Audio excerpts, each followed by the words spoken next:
Baik, Assalamualaikum warahmatullahi wabarakatuh. Oke, kita kembali lagi ya, bertemu lagi di mata kuliah bisnis dan metodologi research. Jadi pertemuan 13, pertemuan terakhir sebelum UAS. Oke, untuk pembahasan pada malam hari ini, yang akan saya bahas kurang lebih mengenai masih seputar tentang itu laporan tugas akhir, itu bagaimana cara penulisannya, kemudian untuk per poinnya gimana. Jadi lebih ke, kalau sebelumnya kan yang udah dibahas yaitu terkait bagaimana review jurnal, kemudian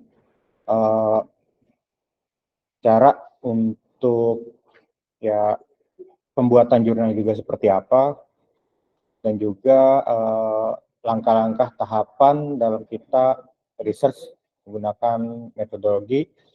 Kemudian juga sebelumnya juga sempat dibahas terkait bisnis dengan berbagai model atau konsep, dan juga ada beberapa contohnya juga yang lain serta strateginya. Kalau untuk malam hari ini itu yang pertemuan 13 ya, tadi itu tentang ya penulisan serta kerangka dalam tugas akhir atau skripsi itu seperti apa.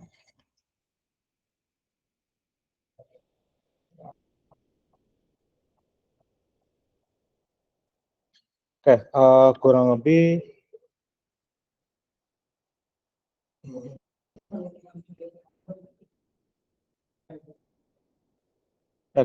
di sini terkait pedoman penulisan penyusunan skripsi ataupun tugas akhir. Di sini lebih terkait saya menekankan untuk bagaimana cara penulisan, format, serta aturan.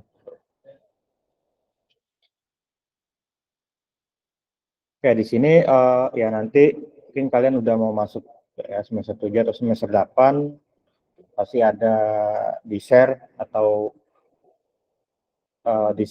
di sharing terkait hal yang seperti ini juga nantinya, atau ada sosialisasi gitu. Oke, pertama ya nanti ya dari sini kurang lebih kalian ya harus ya baca, simak juga sih sebenarnya, overview boleh, secara keseluruhan juga boleh. Kayak di sini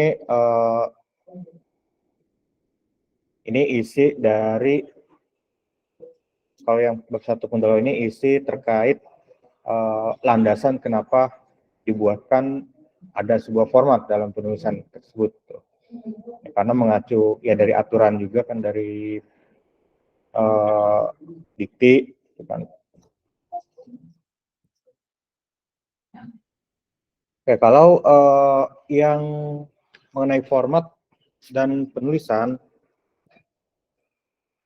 kalau ini untuk yang dari tahun ajaran 2022, atau terakhir dipakai yang 2003 kemarin. Bisa aja nanti ketika angkatan kalian ya ada perubahan, tapi perubahannya paling nggak besar gitu. Kalaupun ada perubahan biasanya ya yang beda paling 10-15% gitu. Nggak banyak perbedaan, selebihnya masih sama. Oke, terkait hal-hal yang harus ada ya, seperti misalnya pengkajian pustaka dan juga studi.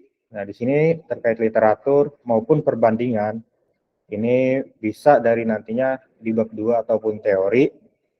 Nah, ini kita harus menuliskan adanya teori-teori ataupun sebuah metode yang kita gunakan, ataupun nantinya ada hal yang sifatnya kebaruan. Nah, kemudian kita membuatnya atau teman-teman membuatnya sebuah sistem ataupun aplikasi, itu tujuannya untuk apa? Implementasi atau penerapan gitu kan. Di sini ada terkait implementasi dari sistem informasi itu untuk apa, kemudian perangkat lunak, ada perangkat keras atau network ya. Kemudian ada sains, komputasi, data mining. Jadi dan juga AI atau kecerdasan buatan. Jadi tidak semuanya harus itu bikin aplikasi atau berupa website. Nah, biasanya kan kadang satu angkatan, ya seperti angkatan yang kemarin yang baru selesai itu bikin aplikasinya web semua gitu kan. Ya padahal kita nggak hanya mempelajari tentang website, gitu kan. Ada terkait mobile, ya data mining gitu kan, atau machine learning. Jadi nggak harus semuanya website gitu kan. Jadi kita juga bisa bikin yang lain gitu, bikin yang beda gitu kan.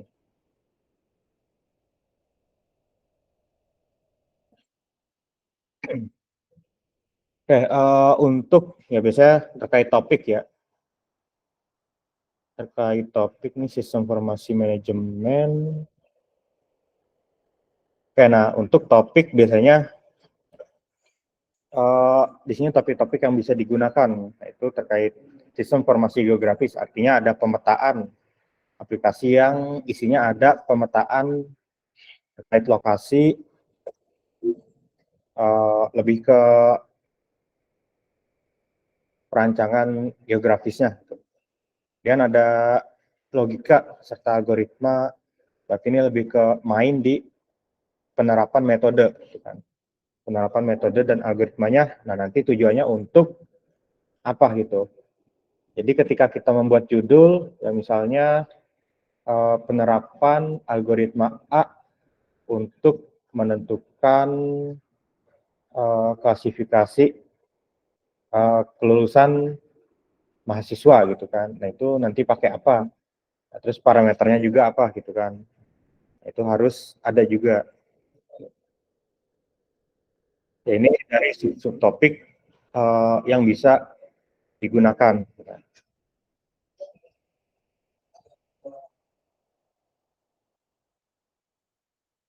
Nah, kemudian mengenai hal apa saja yang harus kita tulis. Bentar, ada poin.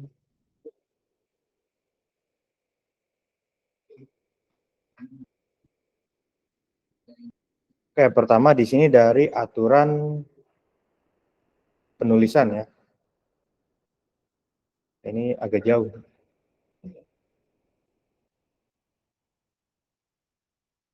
Oke, nah di sini mulai dari sini penulisan skripsi ataupun nantinya tugas akhir. Nah, yang pertama formatnya. Kita harus mengerti dulu isi formatnya itu seperti apa. Yang pertama menggunakan bahasa Indonesia. Nah, kalau ada bahasa Inggris boleh. Kalau ada bahasa asing selain bahasa Inggris itu nanti di penulisan kita harus cetak miring gitu. Karena kita dasarnya menggunakan bahasa Indonesia, kecuali memang formatnya wajib menggunakan bahasa Inggris. Nah itu bahasa asing nggak harus dicetak miring, ya udah normal aja gitu kan. Nah, kemudian di sini ketentuan buku, sumber atau referensi yang nantinya kita catat di daftar pustaka. Banyak kasus yang kemarin saya lihat, ada yang saya bimbing, ada yang saya uji juga, itu daftar pustaka ya saya minta tambahin atau ya dirapikan juga, yaitu masih nggak sesuai gitu. Jadi apa yang ditulis, terutama di bagian bab 2, lupa judulnya itu landasan teori atau kajian pustaka. Intinya terkait teori-teori yang berkaitan dengan penulisan tugas akhir kita. Artinya setiap mahasiswa enggak 100% sama menggunakan poin teori tersebut. Nah itu seperti misal menurut A bahwa gitu kan. Kemudian tapi di daftar pustaka itu tidak dicantumkan.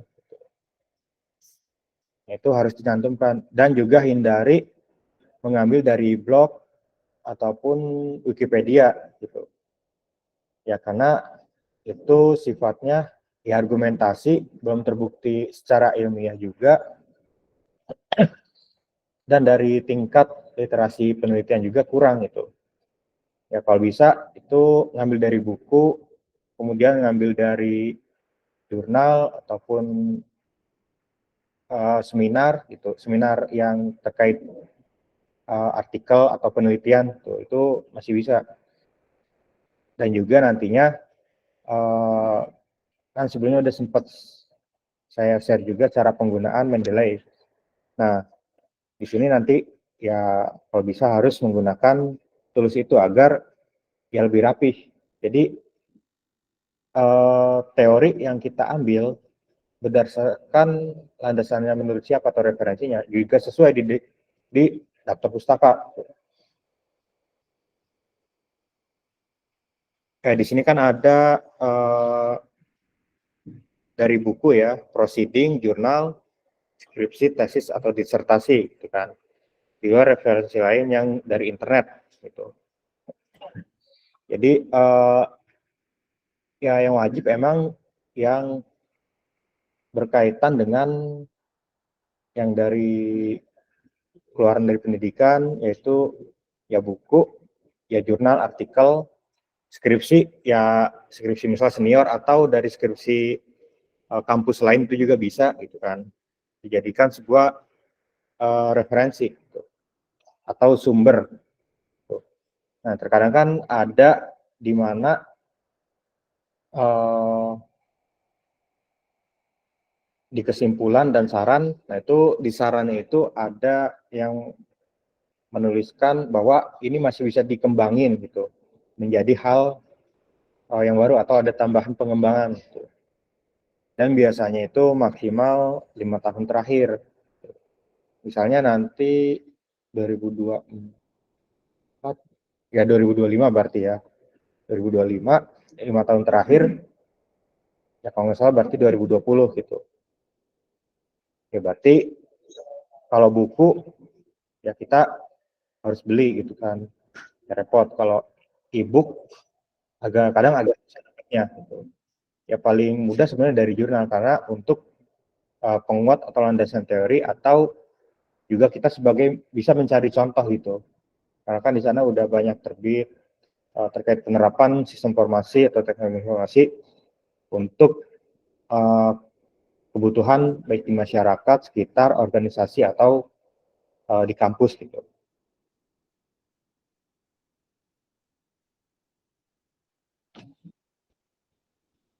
Oke, kemudian untuk di format ya kertas dan lainnya, ya di sini uh, ukurannya A4 gitu. Nah, terkadang kita kalau bikin dokumen atau tugas, baik UAS, UTS, ataupun tugas yang lain, kalau di Word, nah kita kadang nggak ngecek lagi nih, gitu. Format page atau jenis kertas yang digunakan itu apa. Biasanya defaultnya atau standarnya itu, maksudnya default yang udah ada, itu letter atau F4 gitu. Nah, makanya kita harus ubah ke A4, nah, karena ukurannya beda. Karena nanti untuk dicetak ke ya di print, nah itu juga kalau beda ukuran ya pasti beda nanti hasilnya. Entah kurang atau ya dari pinggir, dari tepinya atau dari atasnya itu bisa mempengaruhi beda jauh gitu. Misalnya A4 sebenarnya lebih kecil dari F4 dari panjangnya gitu. Lebih pendek.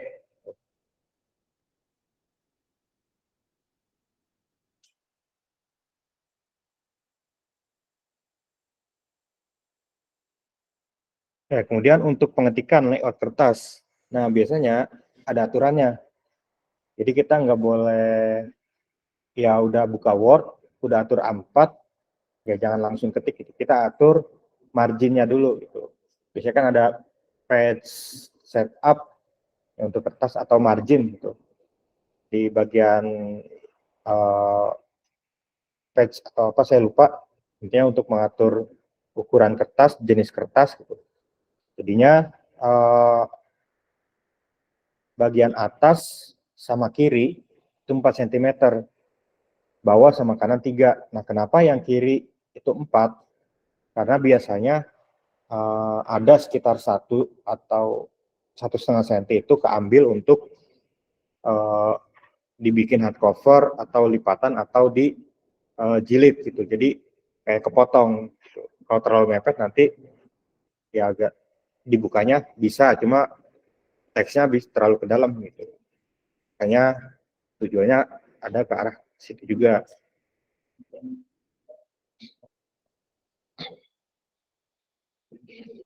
Oke, dan juga untuk huruf atau font yang digunakan ini wajib Times New Roman.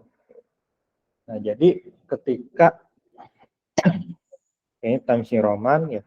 Jadi ya misalnya nih ada yang copy teks dari internet misalnya. Ya kadang kalau nggak dirapihin lagi atau nggak dicek lagi, ya suka ketahuan warna beda itu antara yang dicetak, ketika dicetak antara yang diketik sendiri sama yang dicopy tanpa diedit. Nah itu warna beda, kadang ukuran spasi atas bawah juga beda gitu. Ada yang terlalu rapat, ada yang gimana. Sama kadang suka ada background di belakang teks gitu. Itu nggak boleh, kalau bisa ya diketik ulang itu. Maksudnya diketik ulang, jangan di copy dulu baru ketik ulang, tapi biarin misalnya ada di website atau di mana, kita ketik aja sendiri. Jadi meminimalisir hal seperti itu juga. Kemudian ya standar untuk isinya ukuran atau size-nya ini 12 ya. Kemudian bab serta untuk bab misal tulisan di bab 1 pendahuluan, kemudian di bab 2 dan seterusnya. Artinya pada penulisan di bab yang atas ya, awal bab, itu ukuran fontnya harus lebih besar. Tetap jenisnya sama ya, Times New Roman. Cuma ukurannya 14, dinaikin 2 dan harus dicetak tebal, bold ya. Dan subbab juga ukurannya 14. Subbab ini itu yang mana? Itu nanti ada itu misal poin A gitu kan, misal pendahuluan. Itu masih 14 ukurannya. Kalau udah masuk ke A.1 atau masuk ke dalamnya subbab lagi, nah itu baru normal ukurannya. Cuma tetap harus dicetak tebal. Kayak untuk spasi,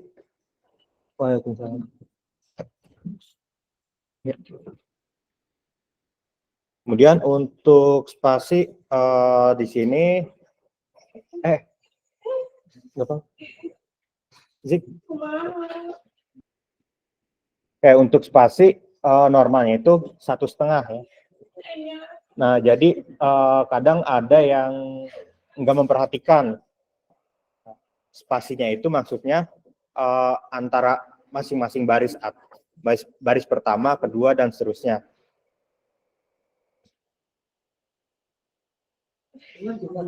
Itu antara baris pertama dan lainnya ini 1,5 spasi.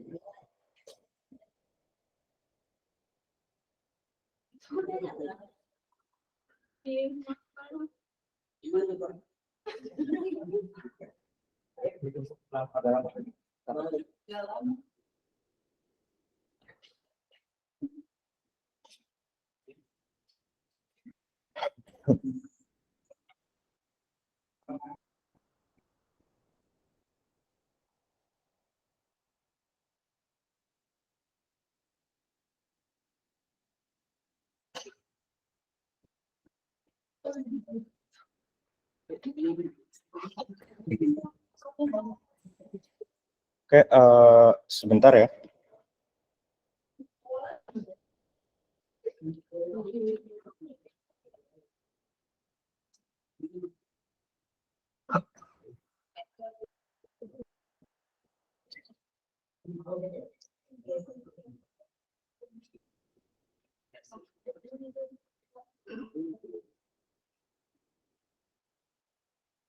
Oke, saya lanjut. Oke, di sini ada susunan terkait ya penulisan untuk poin-poin dari subbab ya. Nah, misalnya di atas yang A ini misalnya bab 1 pendahuluan. Nah, kemudian poin A ini pendahuluan ya. Kadang poin ada yang B-nya itu sistematika penulisan, identifikasi masalah atau yang lainnya gitu.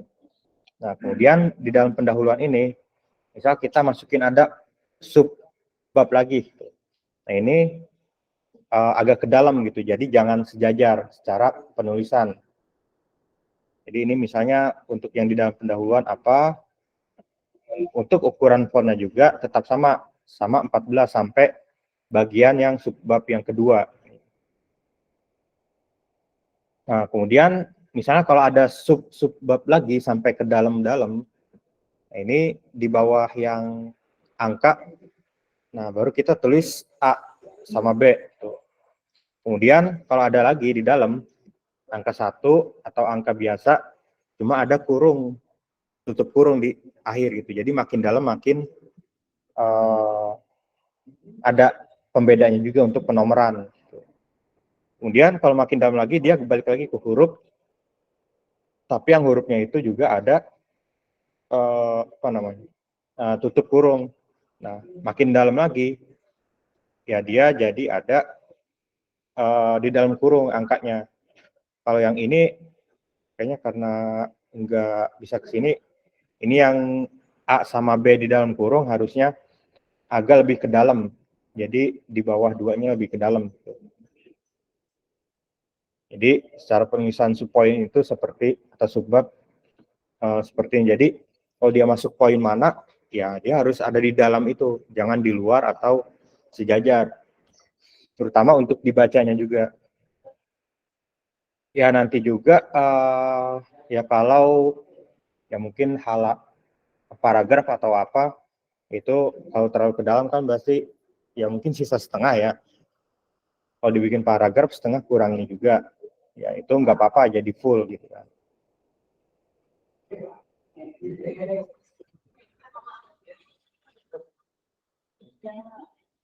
Ya di sini pertama untuk apa saja yang harus ada gitu kan di penulisan tugas akhir. Kayak pertama di sini cover, kemudian lembar moto dan persembahan ini harusnya opsional nih kalau yang ini. Cuma kayaknya di sini wajib ya, moto dan persembahan. Lembar persetujuan pembimbing yang nantinya ditandatangani. Kemudian pengesahan sidang yudisium atau yang nantinya menandatangani itu penguji sidang dan lembar pernyataan. Nah, lembar pernyataan ini nantinya pengesah itu kita tanda tangan di atas materai bahwa ya biasanya isinya tugas akhir kita ini tidak plagiat. Gitu. Kemudian abstraksi sama abstrak. Jadi ada dua. Ini harusnya abstrak nih, bukan abstraksi. Seharusnya gitu ya. Ini jadi harus direvisi. Harusnya abstrak untuk bahasa Indonesianya. Kemudian abstrak yang keduanya ini untuk versi bahasa Inggris. Gitu.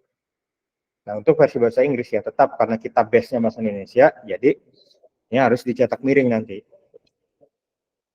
Kemudian kata pengantar, ya kata pengantar itu harus ya bisa dari yayasan, ketua kampus, kemudian prodi, pembimbing, orang tua, gitu kan, teman gitu. Jadi harus urut dulu gitu.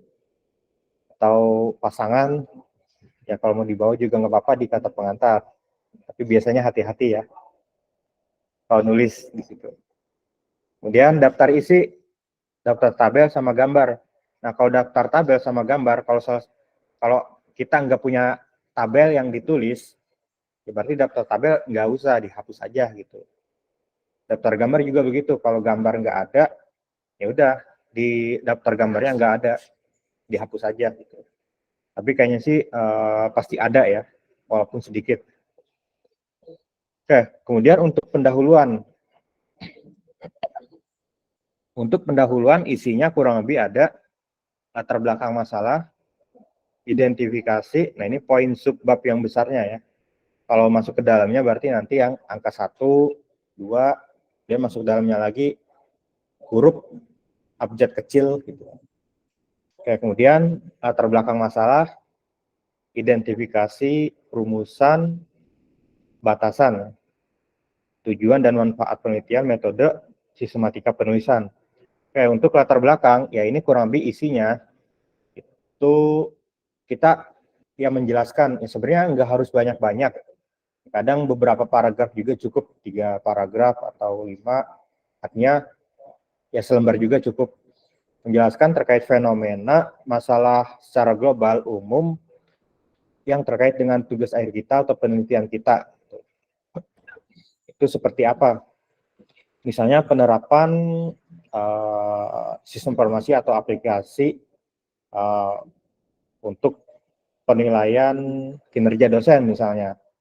Itu nanti apa yang melatar belakangi kenapa kita meneliti atau membuat tugas akhir dengan judul tersebut gitu. Jadi ada referensinya dulu. Kita nyari kenapa nih bikin kayak gini. Pasti ada masalahnya gitu kan. Atau kalaupun nggak ada masalah, pasti ada hal yang bisa kita buat secara sistematis.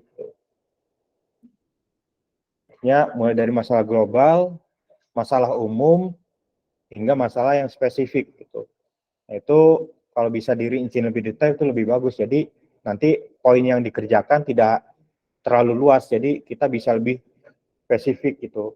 Jadi nggak banyak yang dikerjakan, tapi kita mengerjakan yang lebih ke intinya gitu. Itu bisa lebih maksimal. Ya, kemudian identifikasi masalah. Ya ini nanti hal-hal yang kita teridentifikasi di masalah tersebut apa aja. Ya ini bisa diambil dari latar belakang masalah gitu. Ya ini identifikasi sebenarnya bisa banyak poinnya, bisa 5, 7, 10 gitu. Nah, kemudian di perumusan masalah. Nah, dari identifikasi di perumusan masalah nanti kita ambil apa yang kita buat, nanti apa yang ada juga di perumusan masalah gitu. Misalnya yang kita ambil itu hanya 3 poin dari identifikasi masalah. Ya udah yang kita buat atau yang kita selesaikan itu hanya yang ada di rumusan masalah gitu. Kemudian batasan. Nah, ini batasan kita harus juga buat gitu. Buatnya juga jangan asal. Misalnya kita batasannya itu misalnya hanya satu di kampus ini aja nih. Untuk misalnya responden atau penerapan aplikasinya atau data yang diambil tuh hanya di lingkungan kampus aja gitu. Jadi kalau ada yang nanya kenapa enggak ambil yang di luar atau yang di kampus lain, ini kita bisa bantah, bisa jawab karena batasannya itu kita hanya sampai sini gitu kan. Jadi apa yang membatasi agar apa yang kita buat itu nanti enggak terlalu melebar gitu. Artinya kita udah punya ya batas juga gitu kan. Ya untuk tadi enggak melebar apa yang kita buat, dan juga ketika ada yang nanya minta yang lebih luas lagi atau yang di luar itu, kita nggak bisa komodir nih, kecuali untuk misalnya ke depan penelitian selanjutnya, nah itu masih bisa. Gitu kan. Kemudian tujuan manfaat, nah ini tujuan manfaatnya kita harus buat dan jelaskan juga tujuannya kenapa dibuat sistem ini, diterapkan sistem ini untuk apa, dan manfaatnya juga untuk apa gitu kan, bagi kita sebagai penulis atau mahasiswa, bagi kampus juga gitu, gimana, dan atau bagi lingkungan gimana. Kemudian metode penelitian, nah sini metode yang nantinya digunakan gitu. Nah kadang metode yang digunakan nggak harus satu, ya kadang umum ya. Kalau yang kurang mungkin lebih senang misal satu angkatan bikin aplikasi web semua. Nah kadang metodenya kalau nggak waterfall, gel, ya udah kalau nggak dua itu gitu kan. Sebenarnya masih banyak metode yang bisa dipakai gitu kan. Tidak harus metode dari SDLC. Misalnya dari metode algoritma yang bisa dipakai gitu kan. Algoritmanya untuk apa? Misalnya untuk decision, membuat keputusan gitu kan. Itu ada juga metode seperti itu. Jadi kita nerapin di codingnya kita atau di scriptnya kita. Misal kita bikin ada data apa, nanti hasil keputusannya seperti apa. Nah, itu bisa seperti itu. Jadi tidak harus selalu itu tentang SDLC. Kemudian sistematika penulisan. Sistematika penulisan itu isinya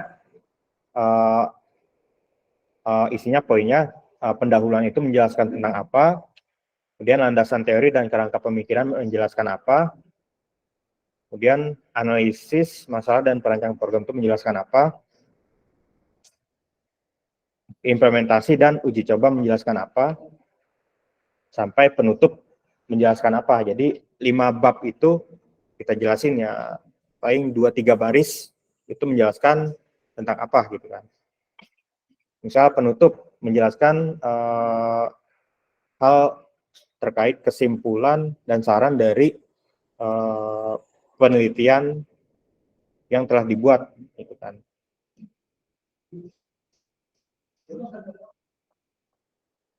Ya, kemudian landasan teori. Nah, di sini isinya itu pengertian. Nah, di sini pengertian ini misalnya judulnya ya, penerapan sistem informasi untuk meningkatkan kinerja dosen. Nah, di sini pengertiannya ditulis, misal penerapan itu ada nggak pengertiannya atau secara definisinya. Kemudian sistem sama informasi ada nggak cara pengertiannya. Itu sistem sama informasi itu kan 2 hal berbeda. Nah, kemudian digabung sistem informasi ada nggak penjelasannya gitu atau secara pengertian. Kemudian tadi penerapan sistem informasi untuk meningkatkan kinerja. Nah, meningkatkan kinerja misalnya ada nggak gitu kan. Atau misalnya ada tambahan lain. Bisa juga dari aplikasi, misal kita bikinnya pakai PHP. PHP-nya pakai framework. Nah, kita jelasin gitu. Pakai framework apa gitu kan. Ada pengertian. Kemudian ada bikin IRD. Nah, IRD-nya juga dibuat, ada pengertiannya. Pengertian tentang IRD. Jadi apa yang kita tulis di judul dan apa yang kita buat, baik itu dari diagram, teknologi yang digunakan, terus yang dipakai juga harus ada. Gitu. Jadi di atas harus ada. Kecuali emang yang enggak ada secara definisinya itu nggak apa-apa. Tapi yang poin utamanya setidaknya harus ada. Kemudian teori konsep pemodelan sistem, ini bisa ya kerangka sistem atau rancangan sistemnya itu nanti gimana. Saya lupa bentuknya seperti apa. Ya nanti kalaupun ada yang kalau udah waktunya juga ya nanti ada yang di share atau yang mau lihat-lihat atau nanya Pak Halim ada nggak contoh skripsi di sini atau tugas akhir itu seperti apa gitu kan. Atau nanya yang senior gitu, nggak apa-apa. Dan teori tentang basis data atau database. Nah, teori tentang perangkat lunak yang digunakan. Nah, berarti ini perangkat lunak yang digunakan tadi misalnya PHP, Laravel, SAMPP, gitu kan, MySQL, terus apa lagi ya? Misalnya pakai Draw.io untuk bikin diagram atau bikin IRD. Nah, ini masuk ke bagian yang poin D, gitu kan. Oh, ini pengertian yang di awal, yang lebih ke terkait di judul itu masih bisa. Nah, kemudian kerangka pemikiran. Kerangka pemikiran ini isinya nanti kita bikin sebuah diagram, ada alurnya. Misalnya dari atas kita mau dari atas itu muncul sebuah permasalahan nih, permasalahan secara global gitu kan. Misalnya meningkatkan kinerja dosen gitu kan. Entah kalimat depannya gimana, itu bisa disesuaikan. Nah, kemudian bikin sebuah kotak, nanti muncul permasalahan. Tuh. Kotak isinya muncul permasalahan, nah dari kotak itu nanti ada turunannya. ada permasalahan-permasalahan, misal bisa 1, 2, 3, atau 4 gitu kan. Kenapa kinerja dosen harus ditingkatkan gitu kan. Suara itu. Okay. Kenapa kinerja dosen harus ditingkatkan? Nah, itu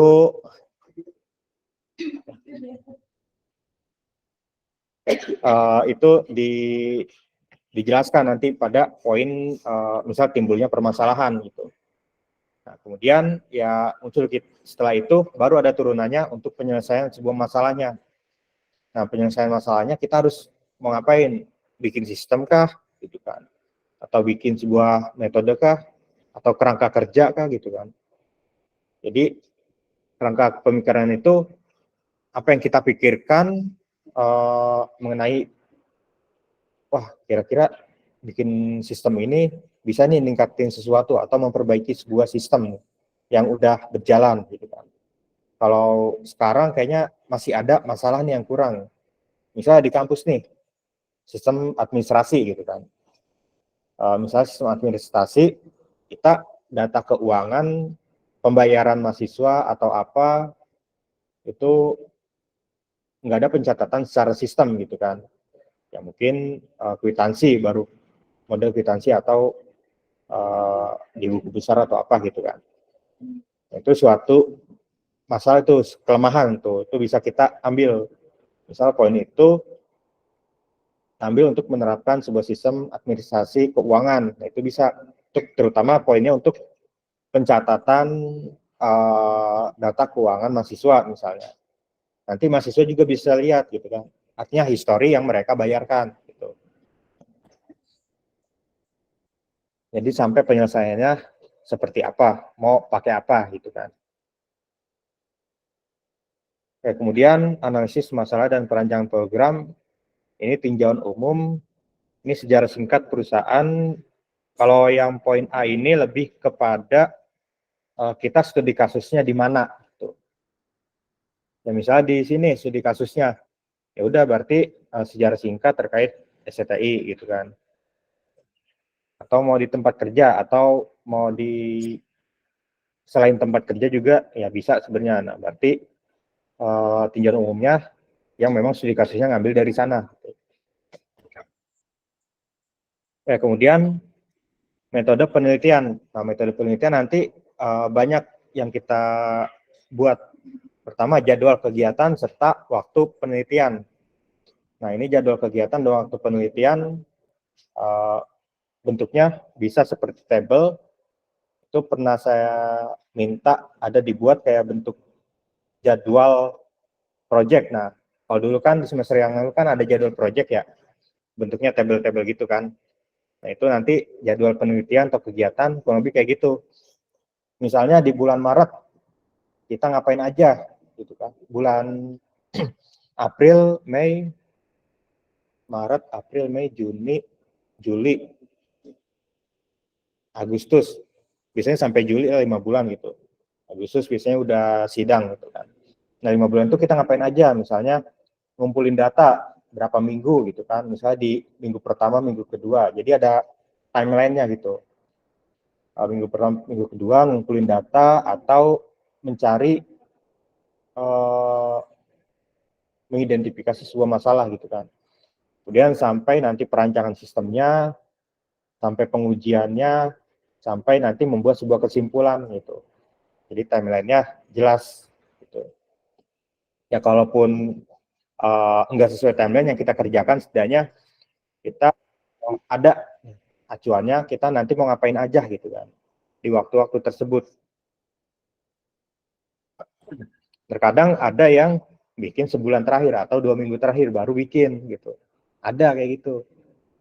Ya 3 minggu terakhir baru bikin, setelah sekian purnama hilang gitu kan. Sekian bulan nggak ada kabar, ditanyain nggak ada kabar. Gitu kan. Kemudian jenis dan metode pengumpulan data.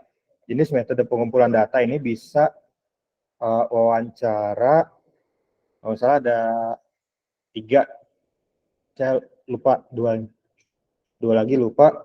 Intinya ada wawancara, kuesioner, terus ada apa lagi ya? Intinya kita ngumpulin datanya lewat dari mana gitu kan. Atau misalnya kalau bikin tugas akhirnya itu pakai data tentang data mining gitu kan, atau machine learning. Itu metode pengumpulan datanya, kita metodenya bisa ngambil dari internet, dari source public. Itu bisa dari Kaggle, itu dari internet. Misalnya untuk itu banyak data yang bisa diolah, data publik, bebas, lebih tepatnya untuk machine learning, data mining, deep learning, itu bisa metodenya pakai itu. Kalau memang yang metodenya pengumpulan datanya via kuesioner atau wawancara, itu nggak masalah. Artinya, misal kita wawancara ke tempat studi kasus, misalnya ke penanggung jawabnya, gitu kan. Nah, itu kita ngumpulin nih, saya mau bikin sistem ini, kira-kira apa nih yang dibutuhkan gitu buat sistem ini, gitu kan. Misalnya dari inputnya yang dibutuhkan apa, gitu kan, sampai nanti hasilnya atau output atau ya outputnya itu harapannya seperti apa gitu. Artinya ya kita bikin ada input, proses outputnya seperti apa, ada kerangka atau langkahnya gitu kan. Kemudian metode analisis kelebihan serta kelemahan sistem. Ini kelebihan-kelemahan sistem bisa dari sistem yang udah ada. Sistem yang udah ada nggak harus dia berupa aplikasi. Bisa sebuah SOP atau kerangka kerja atau aturan di tempatnya itu cara kerjanya gimana gitu kan. Itu kelebihan-kelemahan sistemnya seperti apa gitu. Ini sistem yang dikerjakan secara SOP, prosedur gitu kan. Nah, kemudian kebutuhan sistemnya nanti ke depannya seperti apa. Ada analisisnya juga. Serta metode pengembangan sistem. Nah, metode pengembangan sistem ini tadi ada SDLC, ada misal metode pakai algoritma, ada tentang misal terkait jaringan network, ada misal pakai tentang kriptografi untuk enkripsi data misalnya, agar datanya nggak mudah dilihat data aslinya gitu.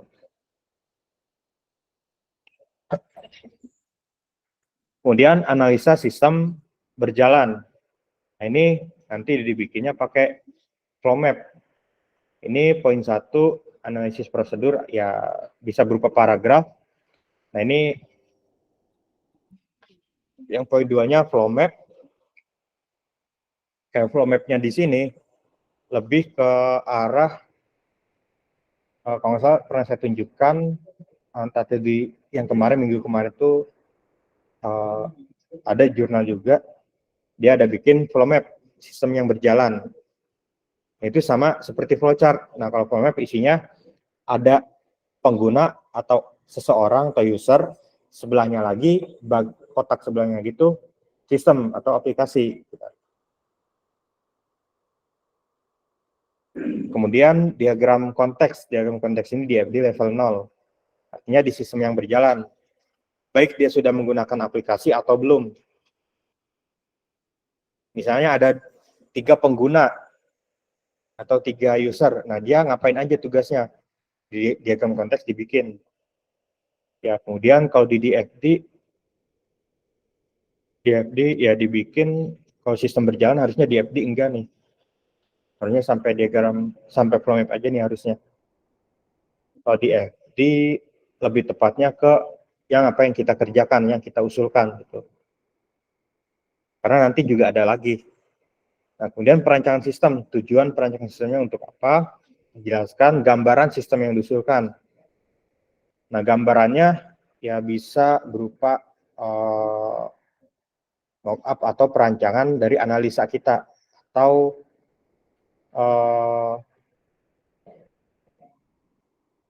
sebuah apa ya, kerangka, misalnya aplikasi kita ada di mana, kemudian nanti yang ngambil yang mengelola siapa aja gitu kan. Itu lebih ada penggambarannya gitu. saya lupa poin ini tepatnya isinya lebih ke mana. Ya, nanti kalaupun ada pertanyaan, silakan nanti saya buka dokumen yang lain, saya cari-cari dulu. Oke, kemudian perancangan prosedur yang kita usulkan. Nah, ini beda lagi kalau tadi yang berjalan. Dan ini yang diusulkan, artinya ini flow map memang yang sesuai dengan sistem yang kita buat gitu. Kalau yang ini flow map yang apa yang mereka kerjakan sekarang gitu. Kemudian diagram konteks atau DFD level 0. Nah, kemudian DFD. Nah, kalau di sini baru DFD ada, nggak apa-apa. Atau memang boleh. Karena kalau yang di sistem yang berjalan, yang belum kita usulkan, itu DFD itu menurut saya agak kurang, gitu. Kurang tepat. Kemudian kamus data atau dokumentasi input output. Kalau kamus data kalau dipakai di MySQL atau PHP-MyAdmin, ini nanti ada kamus data. Kita bisa tinggal ekspor aja. Gitu. Artinya sudah harus ada database-nya. Gitu. Kemudian perancang basis data, normalisasi. Normalisasi udah pernah belajar atau belum? Belum. Nah, banyak kemarin juga. Kemudian IRD, struktur file ini lebih ke struktur di database atau field masing-masing kolom. Misalnya kolom atau tabel user. Nah, tabel user misalnya ada ID, username, nama, email, password. Nah, ID tipe datanya apa gitu kan. Dia primary key apa enggak. Kemudian name tipe datanya apa, panjangnya berapa, karakternya gitu kan. Kurang lebih seperti itu. Kemudian kodifikasi sama pengkodean. Ini untuk di database juga ada, saya lupa detailnya seperti apa. Kemudian HIPPO juga terkait database.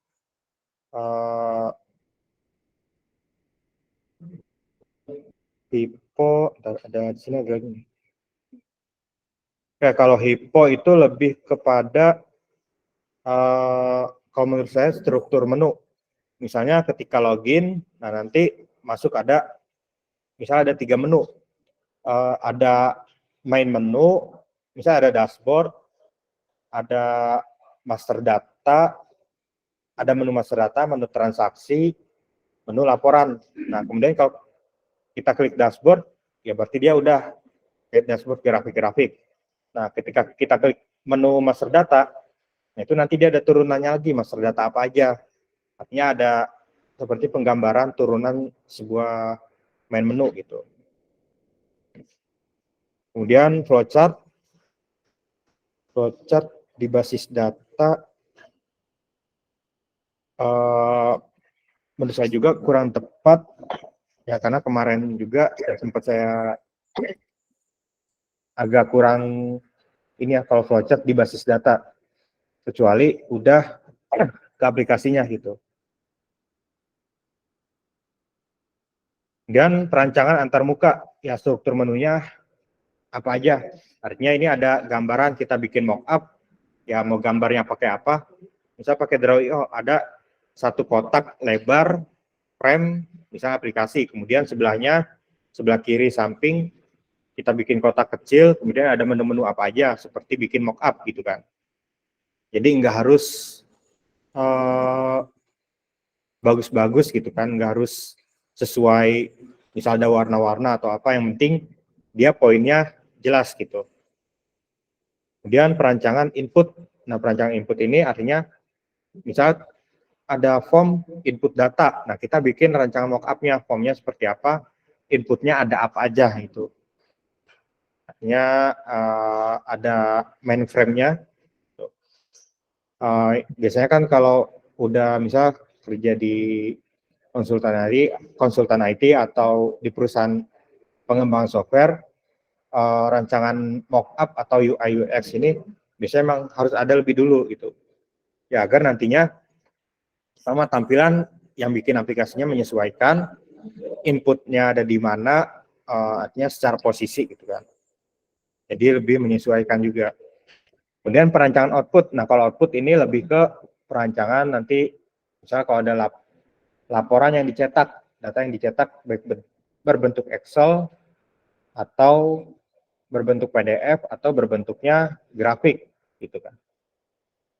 Atau bisa juga berbentuk list table. Nah, itu kan juga output dari yang kita input di form input gitu kan. Kemudian perancangan arsitektur jaringan. Nah, ini kemarin yang sama bimbingan sama saya arahkan bikin arsitektur jaringannya client server. Itu lebih mudah. Jadi misalnya client server itu arsitekturnya enggak serumit arsitektur yang lain. Misalnya aplikasi kita taruh di hosting. Nah, kemudian kita koneksi pakai internet. Ya, internetnya itu biasanya gambarnya awan, kalau enggak ya bola-bola dunia tapi bentuknya bukan bumi gitu kan. Kemudian ada jaringan internetnya, akhirnya dia terhubung ke server komputer kita, terhubung ke internet, kemudian satu lagi ke server. Ya udah, modelnya kayak gitu aja. Paling nanti tinggal dijelasin gitu.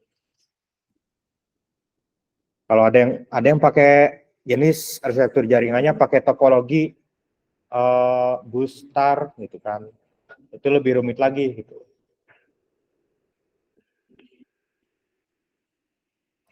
Kemudian implementasi dan uji coba. Nah, ini bab 4, biasanya spesifikasi hardware. Ini yang minimal hardware yang digunakan nanti untuk sistem tersebut berjalan tuh apa.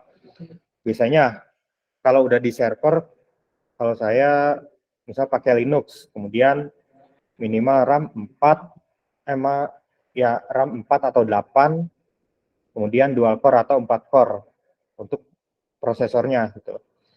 Kemudian misalnya storage-nya 50 atau 100 giga. Selebihnya paling network atau jaringan, bandwidth-nya berapa gitu kan. Ini spesifikasi hardware untuk nanti aplikasi kita itu ada di sana, disimpan. Ya diaksesnya itu bisa dari mana aja gitu kan. Dan spesifikasi software, artinya misalnya softwarenya ini misal pakai PHP versi berapa, database-nya pakai MySQL-nya versi berapa gitu kan. Misal kalau pakai Laravel-nya versi berapa, 7, 8, 9 atau 10 gitu kan. Atau pakai CI atau pakai Odoo gitu kan. Atau misal pakai Android gitu kan. Android pakai Kotlin atau Flutter gitu. Dan software yang menunjang juga. Ini lebih ke apa yang kita pakai untuk penerapannya gitu. Kemudian hubungan antar tabel, relasi di sini lebih ke database diagram. Ini kalau pakai PHP admin nanti tinggal ekspor gitu kan. Atau selain PHP admin misal pakainya PostgreSQL atau pakai SQL Server. Nah, tentu kita agar dia ada relasinya, kita harus bikin relasi antar tabel. Misalnya dari tabel user, dia ID-nya primary key. Kemudian untuk menyimpan data master yang lain perlu user ID. Nah, user ID itu di tabel yang lain dia sebagai foreign key. Nah, itu kita relasiin. Nah, jadi tetap harus ada relasi agar dia ada garisnya penghubung.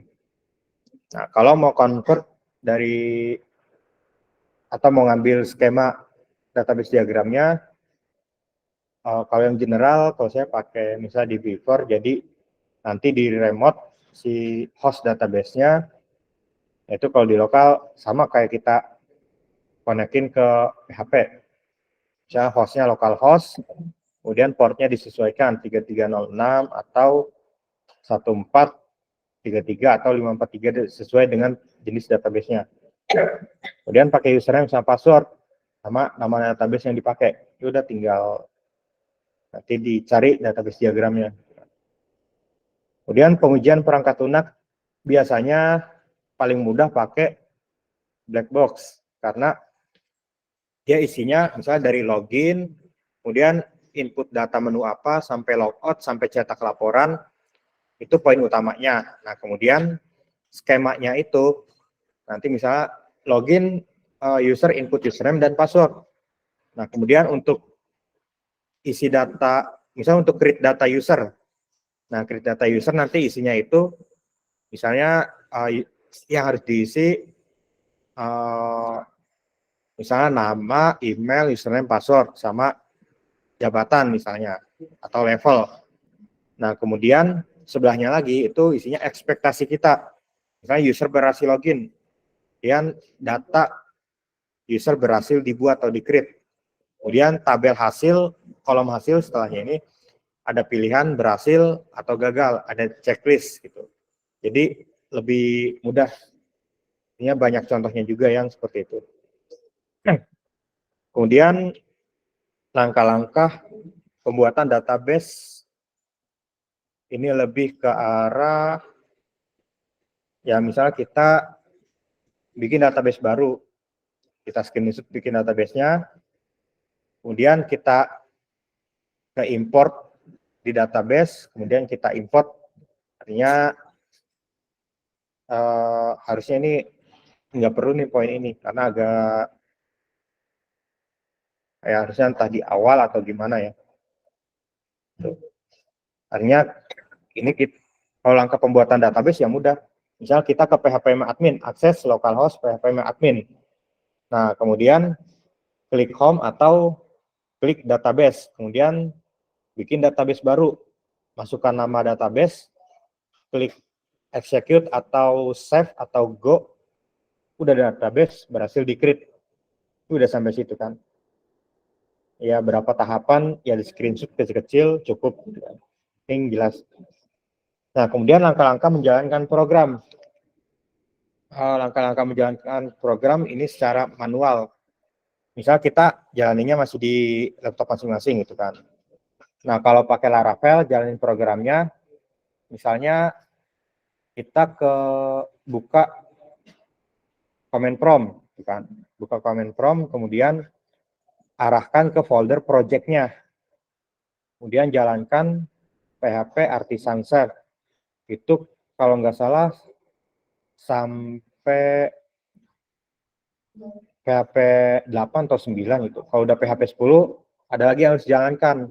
Tapi di folder yang sama itu npm rundev. Nah, itu ada 2 service yang jalan. Kalau nggak salah itu di 10 aja atau 9 sama 10.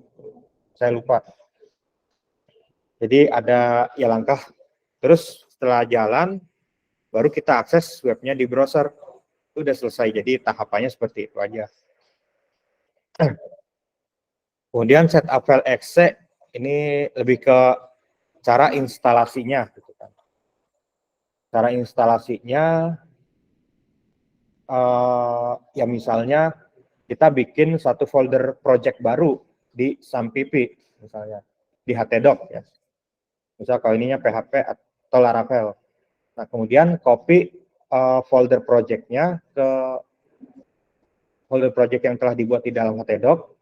Nah, kemudian edit file config atau env-nya sesuaikan dengan nama database, user, password, dan host-nya.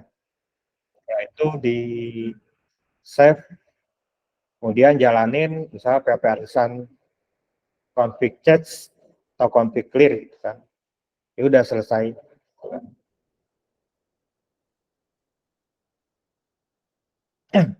Kemudian hasil dan uji coba. Ini udah ke aplikasi yang udah jadi.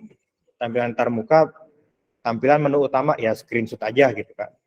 Tampilan input berarti form inputnya ada form login, form input data, artinya yang kita ketik-ketik gitu. Form tambah atau form edit.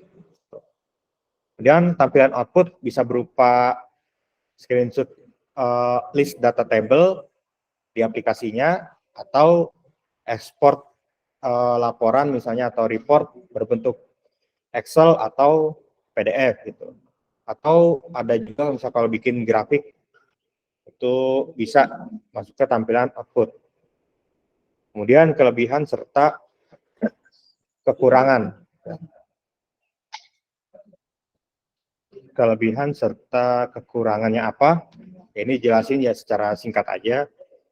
Kemudian simpulan dan saran, simpulannya apa, kemudian saran kalau misal kedepannya bisa dikembangin lagi seperti apa, gitu kan saran dari kita. Kemudian daftar pustaka, ini kalau pakai Mendeley nanti ya otomatis ini isinya daftar pustaka itu adanya lebih banyak di bab 2. Di bab 1 juga bisa ada karena kita harus ada referensi seperti landasan, misalnya ada terkait permasalahan gitu kan. Permasalahan secara general, spesifik atau umum itu ada nggak di tempat lain gitu kan.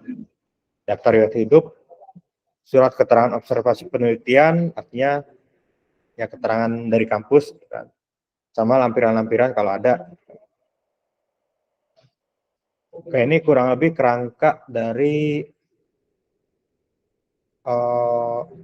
ya tugas akhir atau skripsi. Ya lumayan banyak ya. Kalau ada ya mahasiswa bimbingan saya itu baru ngerjain 2 minggu atau 3 minggu sebelum daftar sidang, itu banyak yang agak berantakan dan kurang maksimal. Ya makanya kalau udah ketemu judulnya, biasanya kan tuh sidang proposal dulu.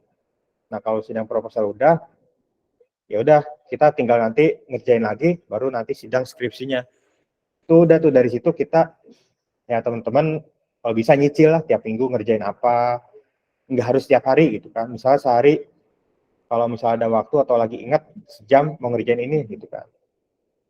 Jadi dialokasiin waktu gitu kan. Atau kalau mau seminggu, misal Sabtu full seharian gitu kan. Atau misal pagi sampai siang atau siang sampai sore atau malamnya aja. Ya ada alokasi waktu jadi agar kalau masih ada yang kurang sesuai, kurang rapi, itu kita masih bisa memperbaiki gitu. Tujuannya ya tentu agar hasilnya lebih maksimal.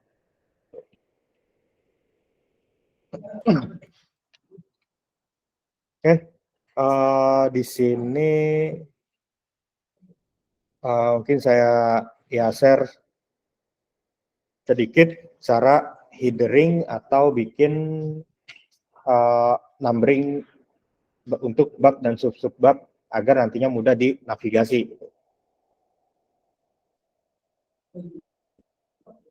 Oke, di sini tentunya ya pakai Word.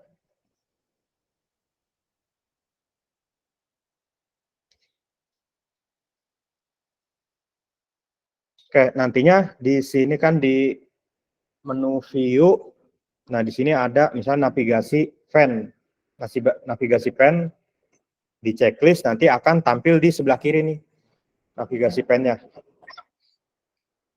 Akan tampil di sebelah kiri. Nah ini nanti dia ada yang kertas, ada yang bentuk list. Nah nanti di bentuk list ini kita ada isinya. Itu misalnya cover, kemudian tadi ada lembar moto dan persembahan gitu kan. Jadi ketika diklik, misalnya kita lagi di bab 1, kemudian kita klik bab 4, kita udah nggak perlu scroll lagi. Tinggal klik di navigasinya, otomatis akan pindah ke bab 4 yang kita klik gitu. Oke, di sini saya agak gedein ya untuk fontnya ya. Kayak misalnya untuk bab 1 ya. Misalnya bab 1, nah di sini bab 1 biasanya itu, nah di sini kan ada yang kotak-kotak, ada normal, no spacing ya. Di bagian home, ada heading 1, 2, 3, 4, dan seterusnya. Nah itu untuk bab 1, bab 2, bab 4, sampai seterusnya, sama bagian abstrak atau artinya yang dia sebagai bab utama dari masing-masingnya, itu pakai heading 1. Kayak ini dibuat, di blok, kemudian klik heading 1. Nah ini kan akan ada nih di pojokan. Yang nanti kalau kalian nyoba, kalian lihat recordingnya, ada di pojokan bab 1. Nah kemudian kalau kita nulis lagi kan ada pendahuluan ya. Bab 1 biasanya pendahuluan di bawah. Nah di sini ditulis pendahuluan. Nah, ini kan dia pendahuluan nggak masuk navigasi. Nah, gimana biar dia masuk navigasi, tapi kalau dia mau masuk navigasi, pendahuluannya di samping nih. Nah, ini nggak bisa. Karena secara format dia harusnya di bawah. Tapi di pojokan kirinya ini yang navigasi pen, dia harus tertulis bab 1 pendahuluan. Jadi nggak boleh kayak gini, ada dua nih, nggak boleh ada bab 1, kemudian yang kedua pendahuluan. Nah, ini kalau saya klik di navigasinya sebenarnya pindah-pindah nih. Saya klik bab 1. Nah, ke bab 1, saya klik pendahuluan. Dia pendahuluan. Nah, ini harusnya nggak boleh misah. Ini harusnya digabung dan tetap dia di bawah. Gimana caranya biar digabung? Di sini saya tekan Shift sama Enter. Shift sama Enter tujuannya agar dia tetap ke bawah, tapi navigasinya nggak kepecah jadi dua. Jadi tetap satu. Tuh. Jadi tetap satu bab 1 pendahuluan. Ya udah, saya klik gitu aja. Saya klik dia tetap satu walaupun dia beda baris nih. Kalau enter doang dia akan kebagi gitu. Oke, jangan lupa ya disesuaikan misalnya dengan Times New Roman gitu kan. Kemudian di bold. Ya, ini harusnya 14 ya. Ini harusnya 14. Nah, kemudian ini spasinya nih jangan lupa. Spasinya 1,5. Nah, kemudian di sini saya remove untuk bagian atasnya. Jadi, misal kalau ada tulisan ada aktif di atasnya, tadi kan agak panjang ya. Itu ada spasi kosong. Nah, itu harus dihapus sama yang bawahnya. Jadi, diblok aja nanti remove spasi before paragraph sama remove spasi after paragraph. Jadi dia ya udah kayak gini aja gitu kan. Oke, misalnya kemudian untuk yang poin A. Poin A-nya misalnya tadi latar belakang masalah ya.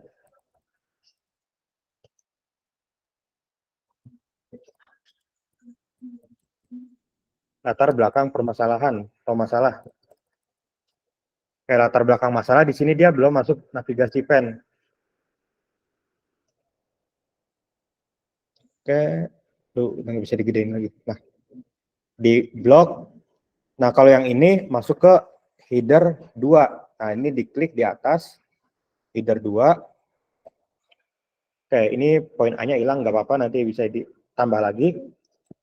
A, nah gini.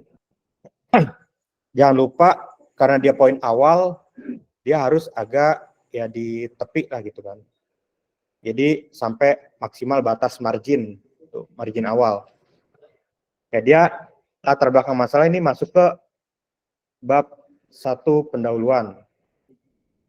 Jadi dia di dalam ya, masuk ke dalamnya. Nah, kemudian di sini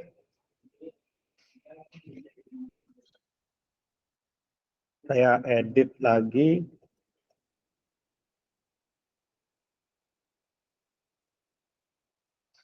Kayak di sini harus di remove. Ya, nanti filenya saya share biar bisa lihat nanti hasilnya seperti apa gitu ya. Di navigasi pennya nanti yang di pojok tuh gimana, kalau diklik tuh pindah-pindah enggak. Kayak ini latar belakang masalah, tadi tuh ada identifikasi, perumusan, ini saya copy aja karena dia poinnya sama ya. Identifikasi, perumusan,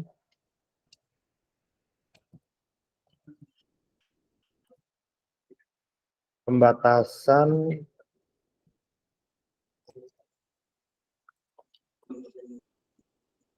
tujuan manfaat,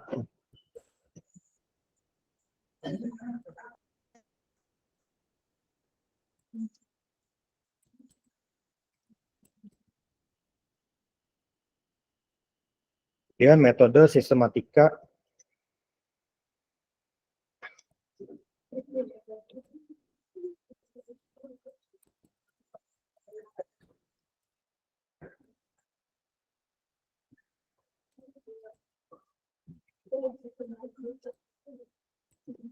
Sistematika penulisan. Oke, ini untuk yang bab 1 ya. Oke, kemudian untuk bab 2-nya, karena ini udah ada bab 1, bab 2, ya bab 2-nya tinggal saya copy aja, nanti disesuaikan. Saya bab 2, bab 2-nya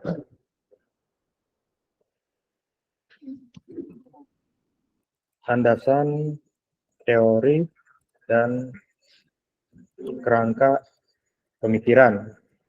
Nah, kemudian dia ada sama ya, pengertian, teori konsep, pemodelan.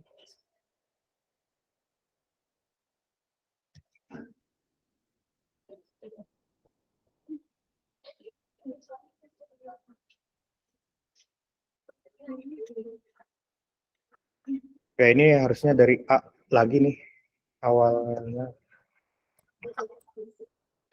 Ini dari A lagi. Ya, jadi walaupun di copy, ya dia tetap dihapus, kemudian ditulis ulang biar ke refresh nomor urut abjadnya gitu kan. Oke, pengertian.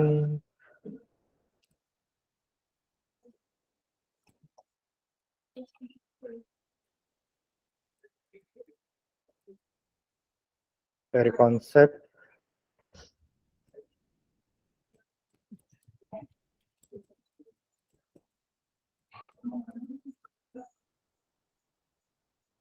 Dari konsep, basis data,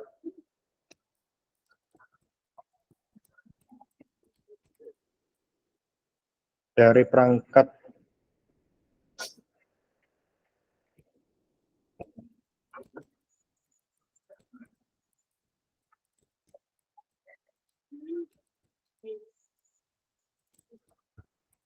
yang digunakan, kerangka pemikiran.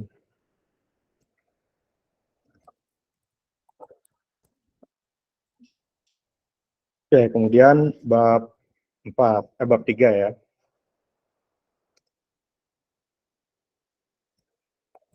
Oke, jadi ya tinggal diedit dan analisis masalah dan perancangan program.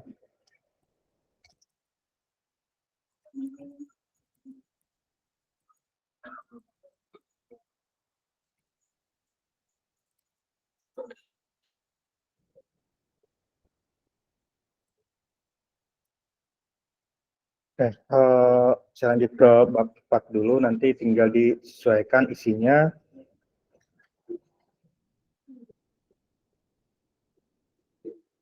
Implementasi dan uji coba.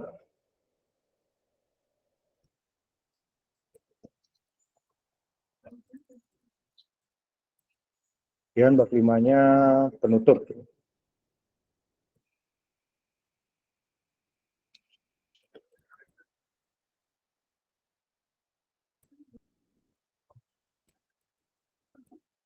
Di bab 5 penutup, kemudian bab 3 tadi isinya ada. Misalnya saya ke poin A, terus poin B dia ada di dalamnya ada subnya lagi sampai 3. Saya contohnya sedikit.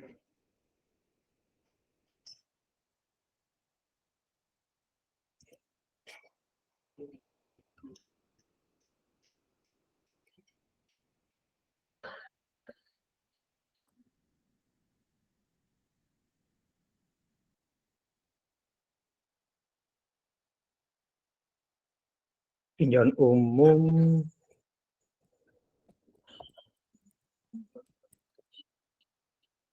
Kemudian metode penelitian.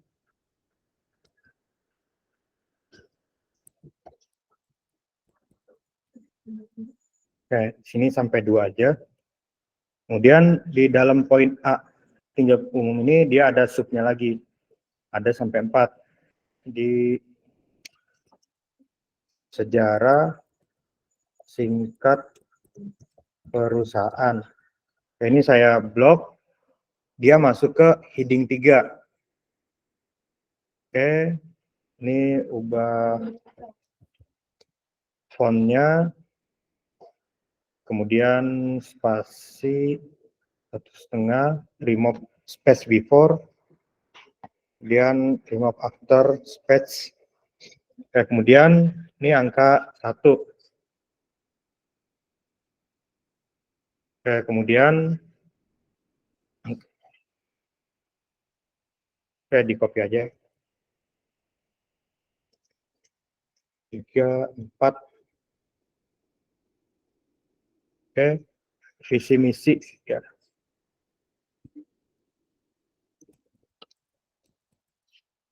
Kemudian struktur organisasi,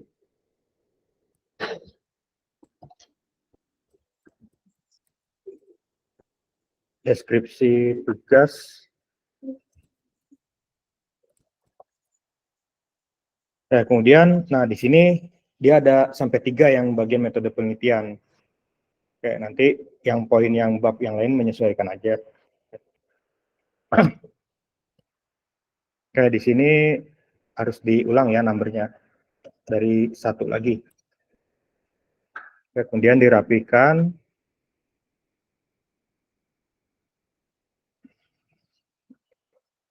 Jadwal kegiatan ada sampai 4 ya.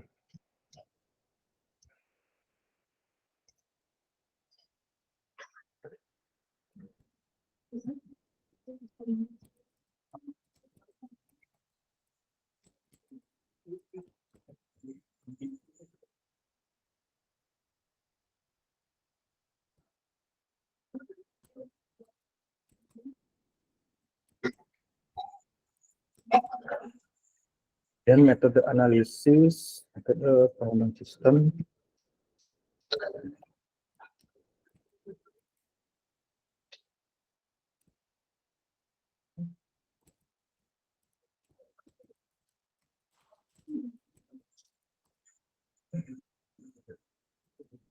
Oke, di sini ada yang poin dalamnya, ini ada di bagian ketiga ya. Oke, di sini analisis kelebihan,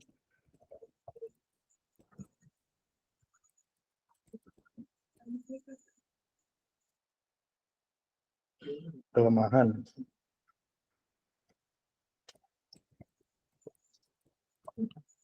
Kelemahan sistem di blok ini masuk ke heading 4.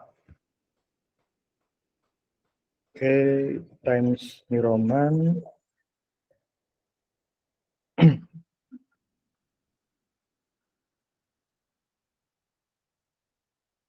Satu setengah. Ya, kalau dia udah ke heading 4, dia biasanya miring teksnya. Ya, kalau mau kita dilurusin juga nggak apa-apa. Ya, tinggal disesuaikan aja. Oke, kemudian di sini poinnya kecil ya. Nah, ini harus di dalam yang bagian 3. Nah, dia ukuran juga 12 dan yang atas 14, jadi emang lebih kecil.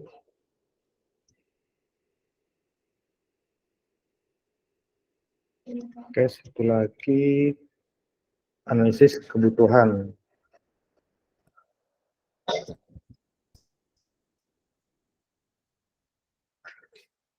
Oke, kurang lebih seperti ini ya. Nah, di sini kan ada navigasi, ada cukup banyak ya. Nah, di sini ada poin, dia ada di bab 1 ada 7. Jadi masuk nanti kalau diklik, misalnya saya klik latar belakang masalah. Nah, dia pindah ke latar belakang masalah si pointernya, dan juga pastinya posisi paling atas ya. Tuh, awal. Kemudian kalau ke landasan teori, nah juga tuh mau ke bab 5, ya udah tinggal diklik aja gitu kan. Jadi lebih mudah, lebih rapih. Ya, nanti kalau kalian lihat yang saya share filenya, mungkin yang di sini agak kurang jelas di bagian sampingnya, ya bisa sambil dipelajari juga.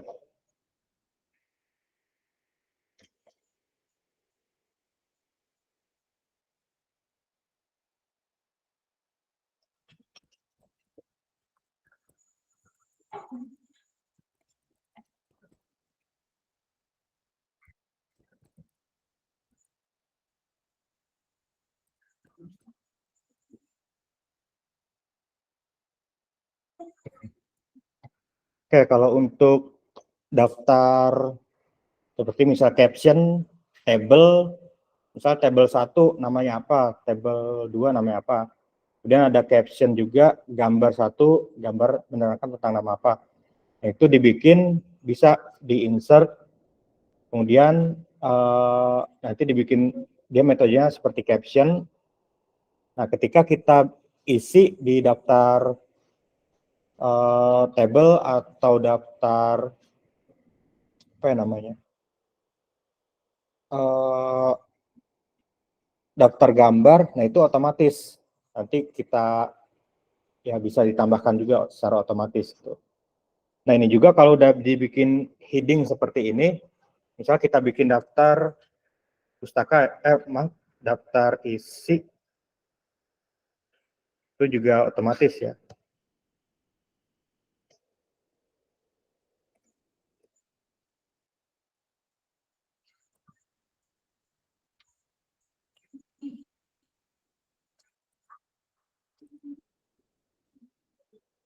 Nah, misalnya daftar isi, di sini perlu dibuat satu heading untuk daftar isi. Oke, kemudian di daftar isi, nah di sini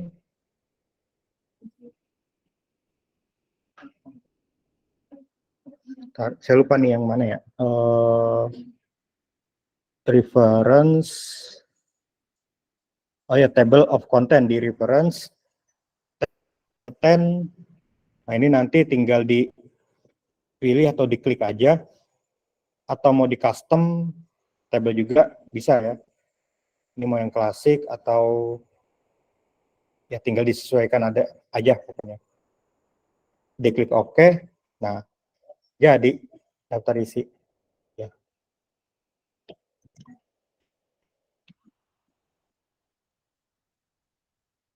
Oke, ini numbernya dia otomatis walaupun kita belum isi numbernya, number di footernya ya. Jadi, nah maksudnya tuh ya mana ya? Oke, maksudnya di sini, nah tadi kan dia ada di dalam tuh, jadi agar dia yang bagian 4 ini masuk ke deskripsi. Dia heading 3, jadi ya agak ke dalam subnya. Kalau heading 4 di daftar isi nggak masuk. Nggak masuk ke bagian daftar isi karena dia poin lebih kecil gitu. Tapi kalau di navigasi ada, itu emang seperti itu nggak masalah. Ya kalau saya klik misalnya di pengertian nih di daftar isi atau di ya pengertian, klik dia akan pindah juga ke sini gitu.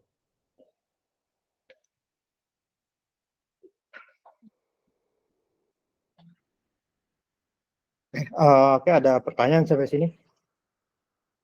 Cukup ya. Oke, terima kasih semuanya. Jangan lupa yang UAS jurnalnya yang kelompok. Saya tunggu ya 2 mingguan lagi ya, kalau misalnya awal tahun, minggu pertama kayaknya udah UAS ya. Itu kalau bisa udah selesai.